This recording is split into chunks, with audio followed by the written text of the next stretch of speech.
TRP போட்டித் தேர்வு மாணவர்கள் அனைவருக்கும் மனமார்ந்த வாழ்த்துக்களும் பாராட்டுகளும். நாம் இந்த வகுப்பில் தற்போது தேர்வு முடிவுகள் வெளியிடப்பட்டுள்ள பிஜி டிஆர்பி தேர்வுக்கான விவரங்களை பற்றி பார்க்கலாம் நண்பர்களே. அதற்கு முன்பாக பிஇஓ தேர்வுக்கு படிப்பவர்கள் தொடர்ந்து படித்து கொண்டிருங்கள் நண்பர்களே. பிஇஓ தேர்வானது கண்டிப்பாக வரும். சில காரணங்களால் அது தள்ளி போகிறது. அதாவது சிறப்பு டெட் ஆசிரியர் தேர்வானது இடையில் நடத்துவதற்காக திட்டமிட்டிருக்கிறார்கள் நண்பர்களே. அதனால் பிஇஓ தேர்வானது தள்ளி போகிறது. ஆனால் உறுதியாக பிஇஓ தேர்வானது நடைபெறும். எனவே பிஇஓ தேர்வுக்கு படிப்பவர்கள் தொடர்ந்து படித்து கொண்டிருங்கள் நண்பர்களே. அதாவது பணியில் உள்ள ஆசிரியர்களுக்காக சிறப்பு டெட் தேர்வானது அறிவிக்கப்பட்டு ஜனவரி மாதத்தில் நடத்துவதற்காக ஆலோசித்து வருகிறார்கள். அதனால்தான் இந்த பிஇஓ தேர்வானது தள்ளி போகிறது நண்பர்களே. அதாவது ஏற்கனவே நடந்து முடிந்த டெட் ஆனது எல்லோருக்கும் பொதுவான தேர்வாக இருக்கிறது. அதற்கான ஆன்சர் கீயும் சில நாட்களுக்கு முன்பு விட்டிருந்தார்கள். அதில் ஏதேனும் தவறாக விடைகள் கொடுக்கப்பட்டிருந்தால் நீங்கள் அந்த டிஆர்பி இணையதளத்தில் கொடுக்கப்பட்டுள்ள முகவரியில் நீங்கள் அதற்கான தகுந்த சான்றுகளுடன் உங்களுடைய விடை குறிப்புகளை பதிவேற்றம் செய்யலாம் நண்பர்களே. அதற்கான வசதியும் அவர்கள் இணையதளத்தில் கொடுத்திருக்கிறார்கள். அந்த டெட் தேர்வானது எல்லோருக்கும் பொதுவான தேர்வு. அதுபோக பணியில் உள்ள ஆசிரியர்களுக்கு சிறப்பு டெட் தேர்வு நடத்துவதற்காக இந்த மாதம் அறிவிக்கப்பட இருந்தது. அதாவது நவம்பர் மாதத்தில் அறிவித்து ஜனவரி மாதத்தில் அவர்களுக்கு மட்டும் அந்த தேர்வை நடத்தி முடிக்க உத்தேசிக்கப்பட்டிருந்தது நண்பர்களே. அந்த சிறப்பு டெட் தேர்வில் பொதுவான மாணவர்கள் எழுத முடியாது. அதாவது பணியில் இருப்பவர்கள் மட்டுமே அந்த சிறப்பு டெட் தேர்வை எழுத முடியும். படித்து கொண்டிருக்கக்கூடிய மாணவர்கள் அந்த தேர்வை எழுத முடியாது நண்பர்களே. அதை கவனித்துக் கொள்ளுங்கள். அதாவது சிறப்பு டெட் தேர்வானது ஏற்கனவே பணியில் உள்ள ஆசிரியர்களுக்கு மட்டும் நடத்தப்படுகிறது. அது இந்த மாதம் அறிவிக்கப்பட்டு ஜனவரி மாதத்தில் நடத்துவதற்காக திட்டமிட்டிருந்தார்கள் நண்பர்களே. அதில் சில முரண்பாடுகளால் தள்ளி போகிறது. அதாவது டிசம்பர் மாதத்தில் அதற்கான தெளிவான இறுதி முடிவானது அறிவித்து விடுவார்கள் நண்பர்களே. அதாவது சிறப்பு டெட் தேர்வு இருக்கிறதா இல்லையா, அல்லது ஆசிரியர்களுக்கு டெட் தேர்வு கட்டாயமா இல்லையா என்ற ஒரு முடிவை மத்திய அரசுடன் கலந்து ஆலோசித்து அறிவிக்க இருக்கிறார்கள். அது வருகிற மாதங்களில் அதற்கான இறுதி முடிவுகள் அறிவிக்கப்பட்டுவிடும். அதாவது சிறப்பு டெட் தேர்வு நடத்துவதா வேண்டாமா என்ற ஒரு முடிவானதை அறிவித்து விடுவார்கள். அதன் பிறகு பிஇஓ தேர்வுக்கான பணிகள் தொடங்கும் நண்பர்களே. அதற்கு இடையில் டிசம்பர் 20ஆம் தேதி காலேஜ் டிஆர்பி நடைபெற இருக்கிறது நண்பர்களே. அதாவது வருகிற டிசம்பர் மாதம் காலேஜ் டிஆர்பி நடைபெற இருக்கிறது. எனவே அதற்கான பணிகள் மும்முரமாக நடைபெற்று கொண்டிருக்கிறது நண்பர்களே. இந்த 2 காரணங்களால் தான் பிஇஓ தேர்வானது தள்ளி போகிறது. பெரும்பாலும் எனக்கு கிடைத்த தகவலின்படி இந்த சிறப்பு டெட் தேர்வு முடிவுகள் அறிவிக்கப்பட்ட பிறகு அதற்கடுத்து இந்த காலேஜ் டிஆர்பானது நடந்து முடிந்த பிறகு பிஇஓ தேர்வுக்கான அறிவிப்புகள் வரும் என்று சில நம்பிக்கையான நபர்கள் சொல்லுகிறார்கள் நண்பர்களே. அதாவது ஆசிரியர் தேர்வு வாரியத்தில் பணிபுரியக்கூடிய சில நம்பிக்கையான நண்பர்கள் இருக்கிறார்கள். அவர்கள்தான் இந்த தகவலை சொல்லுகிறார்கள். இந்த 2 காரணங்களால் தான் பிஇஓ தேர்வானது தள்ளி போகிறது நண்பர்களே. எப்படியானாலும் பிஇஓ தேர்வானது கண்டிப்பாக நடத்தியே தீருவார்கள். ஏனென்றால் அது ஒரு பெரிய பதவி. அதாவது ஜூனியர் டிஇஓ என்று சொல்லக்கூடிய அளவுக்கு ஒரு முக்கியத்துவமான பதவி நண்பர்களே. உங்களுடைய கட்டுப்பாட்டில் 50 அல்லது 60 பள்ளிக்கூடங்கள் ஒப்படைக்கப்படும். அதாவது சராசரியாக ஒவ்வொரு பிஇஓக்கு கீழும் 50லிருந்து 60 பள்ளிக்கூடங்கள் உங்களுடைய கட்டுப்பாட்டின் கீழ் வரும் நண்பர்களே. இந்த 50 பள்ளிக்கூடங்களையும் நிர்வகிக்கக்கூடிய பொறுப்பு உங்களுக்கு வழங்கப்படும். அவ்வளவு முக்கியமான பணி. எனவே இந்த தேர்வை கண்டிப்பாக நடத்தியே தீருவார்கள். ஏனென்றால் அந்த பள்ளிக்கூடங்களுக்கு தேவையான அனைத்து நிர்வாக வசதிகளையும் கட்டமைப்புகளையும் ஏற்படுத்தக்கூடியது நீங்கள்தான். அதற்கடுத்து கள ஆய்வு செய்யக்கூடிய அதிகாரியும் நீங்கள்தான். அதுபோக ஆசிரியருக்கான விடுப்பு, சம்பளம் மற்றும் அனைத்து A to Z கவனிக்கக்கூடிய அதிகாரி நீங்கள்தான் நண்பர்களே. எனவே அந்த முக்கியத்துவம் வாய்ந்த பதவிக்கு கண்டிப்பாக தேர்வு நடத்தி ஆட்களை நியமனம் செய்வார்கள். எனவே மனம் தளராமல் தொடர்ந்து படியுங்கள். தேர்வு வரவில்லை என்று ஏமாந்து விடாதீர்கள் நண்பர்களே. எப்போது வேண்டுமானாலும் தேர்வானது அறிவிக்கப்படும். உடனே தேர்வு நடத்துவதற்கும் வாய்ப்பு இருக்கிறது. ஏனென்றால் சட்டமன்ற தேர்தல் ஏப்ரல் மாதத்தில் அறிவித்து விடுவார்கள். ஏப்ரல் மாதத்திலே தேர்தலும் நடந்துவிடும். அதற்கு முன்பாக கூட BEO தேர்வை நடத்தி முடிவதற்கு திட்டமிட்டிருப்பார்கள் நண்பர்களே. எனவே தொடர்ந்து படியுங்கள். போட்டியும் கடுமையாக இருக்கும் நண்பர்களே. நீங்கள் எந்த அளவுக்கு முயற்சி செய்கிறீர்களோ அந்த அளவுக்கு தான் உங்களுடைய வெற்றியானது தீர்மானிக்கப்படும். அதற்கடுத்து இப்போது TRB தேர்வுக்கான தேர்வு முடிவுகள் நேற்று வெளியிட்டிருந்தார்கள். அதை பற்றிய சில தகவல்களை மாணவர்களுக்கு சொல்ல வேண்டும் என்ற ஒரு வீடியோ தான் இது நண்பர்களே. அதாவது எனக்கு தெரிந்தவரை PGTRB தேர்வு எழுதிய நண்பர்கள் யாரும் தேர்ச்சி பெறவில்லை நண்பர்களே. தேர்வு அவ்வளவு கடினமாக இருந்ததாக சொல்லுகிறார்கள். தேர்வு முடிவுகளும் யாருக்கும் கிடைக்கவில்லை. இருந்தாலும் கிராமப்புறங்களில் நிறைய மாணவர்கள் தேர்ச்சி பெற்றிருப்பார்கள் என்று நினைக்கிறேன். அவர்களுக்காக இந்த வீடியோவானது பதிவேற்றம் செய்யப்படுகிறது நண்பர்களே. PGTRB தேர்ச்சி பெற்றவர்கள் அதற்கடுத்து சான்றிதழ் சரிபார்ப்புக்கு, அதாவது கவுன்சிலிங் என்று சொல்லக்கூடிய சர்டிஃபிகேட் வெரிஃபிகேஷன் என்று சொல்லக்கூடிய சான்றிதழ் சரிபார்ப்புக்கு எப்பொழுது வர வேண்டும், எந்த இடத்திற்கு வர வேண்டும் என்ற தகவல்கள் மற்றும் அதற்கான விண்ணப்ப படிவங்கள் TRBயினுடைய இணையதளத்தில் இருக்கிறது நண்பர்களே. அதை நீங்கள் தான் பதிவிறக்கம் செய்து அந்த விண்ணப்பத்தை பூர்த்தி செய்து அவர்களுக்கு சமர்ப்பிக்க வேண்டும். இதற்கு முன்பாக TRB தேர்வில் தேர்ச்சி பெற்றவர்களுக்கு SMS மூலமாகவோ அல்லது இமெயில் மூலமாகவோ அல்லது ரிஜிஸ்டர் போஸ்ட் என்று சொல்லக்கூடிய பதிவு தபாலின் மூலமோ அவர்களுக்கு தகவல் தெரிவிக்கப்பட்டு வந்தது. ஆனால் இப்பொழுது அந்த நடைமுறைகள் எதுவும் இல்லை நண்பர்களே. அவர்கள் தெளிவாக சொல்லி இருக்கிறார்கள். எந்த விதமான தொடர்பும் TRB அலுவலகத்திலிருந்து உங்களுக்கு அனுப்பப்பட மாட்டாது. அதாவது SMS மூலமாகவோ அல்லது இமெயில் மூலமாகவோ அல்லது கடித தொடர்போ எந்தவித தகவலும் உங்களுக்கு அனுப்பப்படாது. நீங்கள் உங்களுக்கு தேவையான விவரங்களை TRB இணையதளத்தில் பார்த்து தெரிந்து கொள்ள வேண்டும் என்று குறிப்பிட்டிருக்கிறார்கள். அதாவது நீங்கள் சர்டிஃபிகேட் வெரிஃபிகேஷன் மற்றும் கவுன்சிலிங் என்று சொல்லக்கூடிய அந்த முக்கியமான கட்டங்களுக்கு எப்படி வருவது, எந்த நேரத்தில் வருவது, எந்த இடத்துக்கு வர வேண்டும் என்ற அனைத்து விவரங்களும் கூடிய ஒரு விண்ணப்பமானது அவர்களுடைய இணையதளத்தில் இருக்கிறது நண்பர்களே. அதை நீங்கள் பதிவிறக்கம் செய்து கொள்ளுங்கள். அதாவது டவுன்லோட் செய்து அதில் கேட்கப்படக்கூடிய விவரங்களை சரியாக பூர்த்தி செய்து மீண்டும் அவர்களுக்கு சமர்ப்பிக்க வேண்டும்.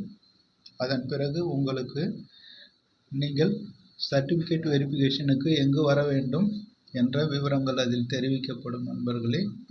அதாவது சுருக்கமாக சொல்ல வேண்டுமானால் TRBயில் தேர்ச்சி பெற்ற மாணவர்கள் அடுத்தடுத்து என்ன நடைபெறும் என்பதை அவர்களுடைய இணையதளத்தில் கண்டு தெரிந்து சொல்லியிருக்கிறார்கள் நண்பர்களே. அதாவது தனிப்பட்ட முறையில் எந்த தகவல் தொடர்பும் உங்களுக்கு அனுப்பப்படாது என்று தெளிவாக குறிப்பிட்டிருக்கிறார்கள். ஆகவே TRB தேர்வில் தேர்ச்சி பெற்ற மாணவர்கள் TRB இணையதளத்தை தினந்தோறும் சரிபாருங்கள் நண்பர்களே. அதாவது காலை மற்றும் மாலை 2 வேளைகளிலும் TRB இணையதளத்தை செக் பண்ணி பாருங்கள். அதில் தான் உங்களுக்கு தேவையான விவரங்கள் பதிவேற்றம் செய்யப்படுமோ. அதற்கேற்றாற்போல் நீங்கள் சான்றிதழ் சரிபார்ப்புக்கு சென்று கவுன்சிலிங் என்று சொல்லக்கூடிய முக்கியமான கட்டத்தில் கலந்து கொண்டு பணி நியமனத்தை பெற்றுக்கொள்ளுங்கள் நண்பர்களே. ஏனென்றால் நிறைய மாணவர்கள் கிராமப்புறங்களில் தொலைதூரத்தில் இருப்பவர்கள் நமக்கு ரிஜிஸ்டர் போஸ்ட் மூலம் அனுப்புவார்கள் என்று நம்பியிருந்து ஏமாந்து விடாதீர்கள் நண்பர்களே. நீங்கள் தான் டிஆர்பி இணையதளத்தில் தெரிந்து கொண்டு அதற்கான நடவடிக்கைகளை கலந்து கொள்ள வேண்டும். அதில் கொடுக்கப்பட்டுள்ள விண்ணப்பத்தை பதிவிறக்கம் செய்து கேட்கப்பட்டுள்ள விவரங்களை மிக சரியாக நிதானமாக பூர்த்தி செய்து அவர்களுக்கு அனுப்புங்கள் நண்பர்களே. நிறைய கிராமப்புறத்தில் தேர்ச்சி பெற்ற மாணவர்கள் அலட்சியமாக இருந்து விடுவார்கள், நமக்கு தகவல் தெரிவிப்பார்கள் என்று. ஆனால் எந்த தகவலும் தெரிவிக்கப்படாது, நீங்கள் தான் தெரிந்து கொள்ள வேண்டும் நண்பர்களே. அதற்கடுத்து அதில் இன்னொரு முக்கியமான வார்த்தையும் சொல்லி இருக்கிறார்கள்.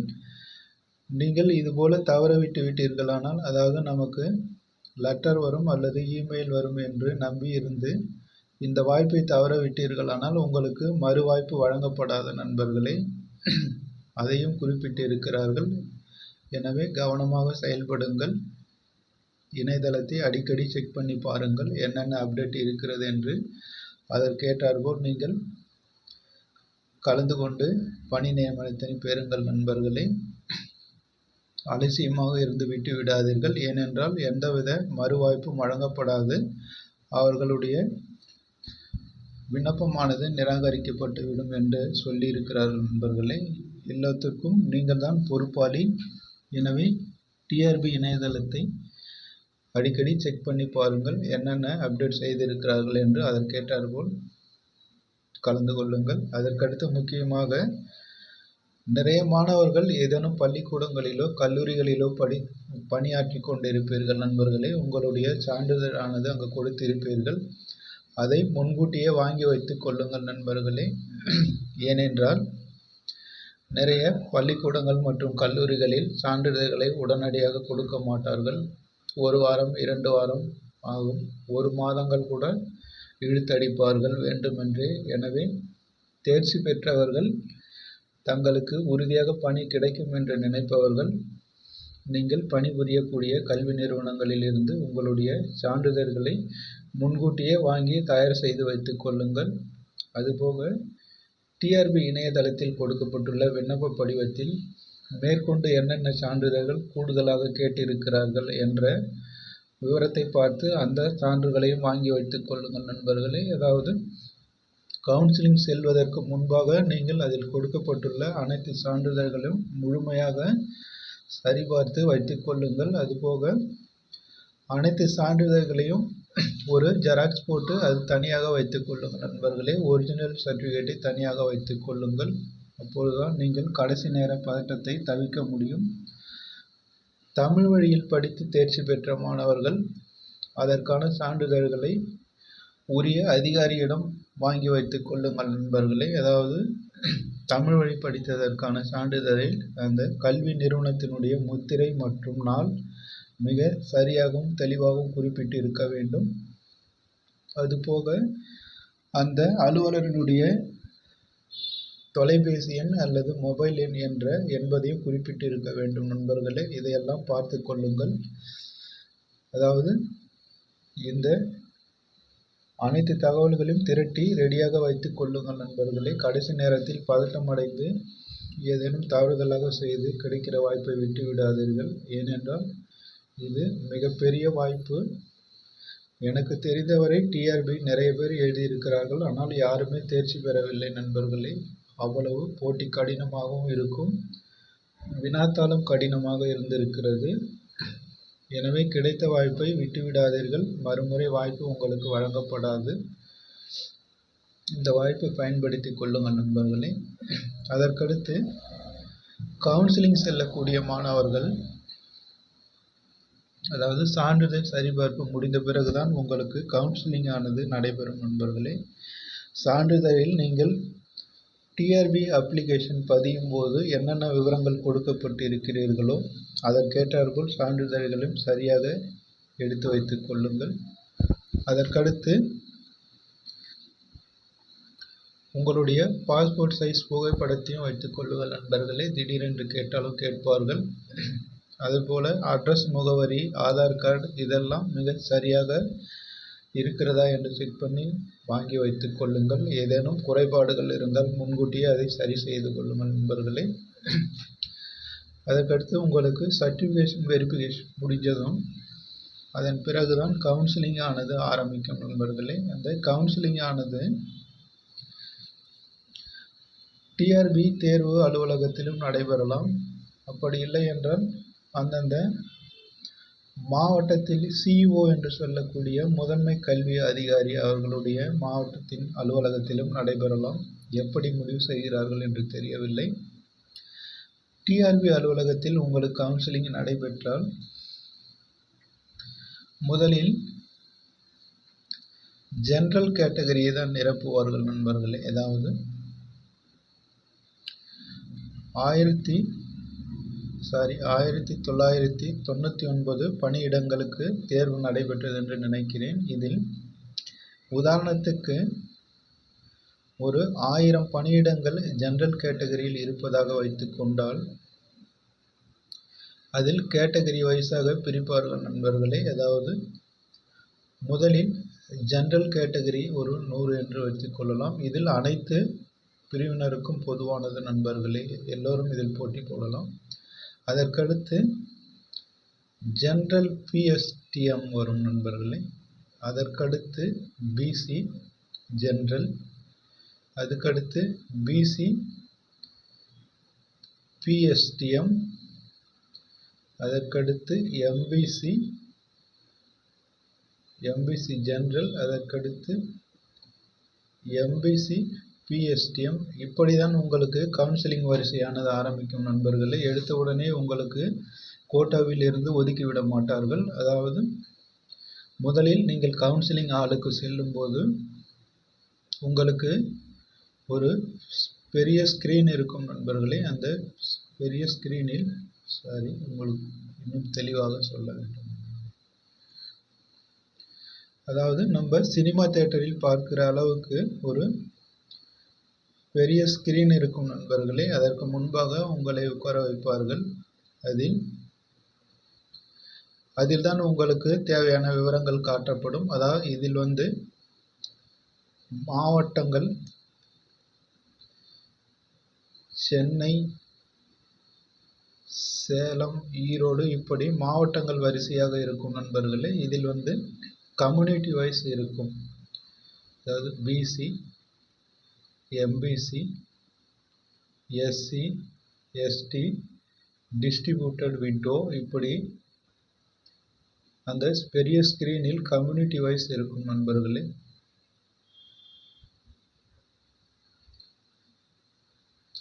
இதில்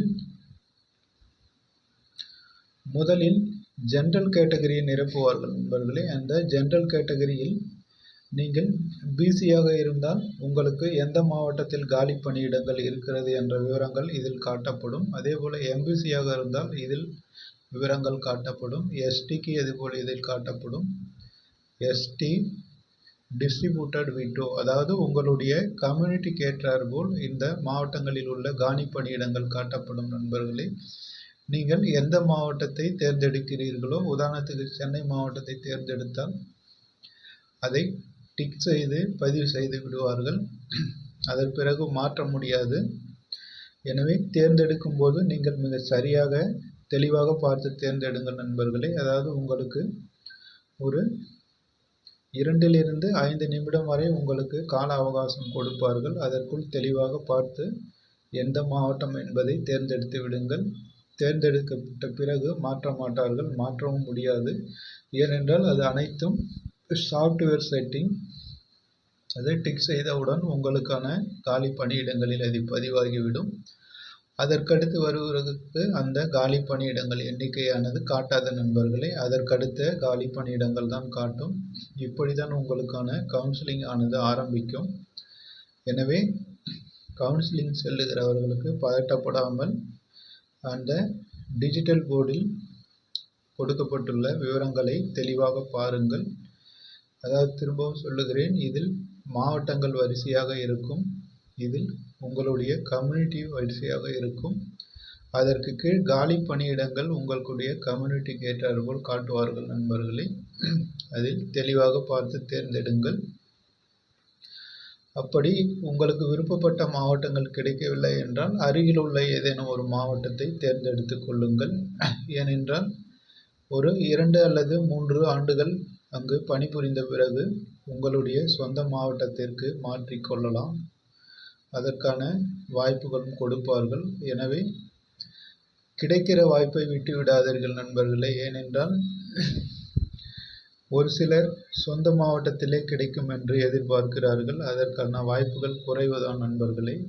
அதிர்ஷ்டம் இருந்தால் உங்களுக்கு சொந்த மாவட்டம் கிடைக்கும், இல்லை என்றால் எங்கு வேண்டுமானாலும் கிடைக்கும். உதாரணத்துக்கு சென்னையை சேர்ந்த ஒருவருக்கு கன்னியாகுமரியில் கிடைப்பதற்கும் வாய்ப்பு இருக்கிறது. கன்னியாகுமரியை சேர்ந்தவருக்கு சென்னையில் கிடைப்பதற்கும் வாய்ப்பு இருக்கிறது நண்பர்களே. இது உங்களுடைய அதிர்ஷ்டத்தை பொறுத்தது தான். எது கிடைத்தாலும் நீங்கள் கண்டிப்பாக அதில் சேர்ந்து கொள்ளுங்கள். சில ஆண்டுகளுக்கு பிறகு நீங்கள் விருப்பப்பட்ட இடத்தில் மாறிக்கொள்ளலாம். எனவே எந்த காரணத்தை கொண்டும் கவுன்சிலிங் செல்லாமல் இருக்காதீர்கள் நண்பர்களே. எந்த ஊராக இருந்தாலும் சேருங்கள். ஏனென்றால் வேலை கிடைப்பது மிகப்பெரிய குதிரை கொம்பாக இருக்கிறது. உங்களுக்கே தெரியும் டிஆர்பி தேர்வு எவ்வளவு கடினமாக இருந்தது என்று. நிறைய மாணவர்கள் தேர்ச்சி பெறாமல் இருக்கிறார்கள். எனவே தேர்ச்சி பெற்ற வாய்ப்பை விட்டுவிடாதீர்கள், பயன்படுத்தி கொள்ளுங்கள்.